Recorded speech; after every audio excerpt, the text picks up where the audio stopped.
د فرشتو سردار جبرائیل علیہ السلام او د صحابه سردار ابوبکر صدیق رضی الله تعالی عنہ دی او په دواړو کې یو عجیبه نقطه او عجیبه فرق د فرشتو سردار جبرائیل علیہ السلام نبی علیہ السلام اسمان ته بوزي د اسمانونو نه بره معراج شریف ته بوزي او د صحابه سردار ابوبکر صدیق رضی الله تعالی عنہ جناب محمد رسول الله مدینه منوره ته بوزي.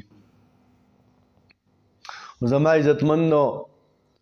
د فرشتو سردار د ملائکو سردار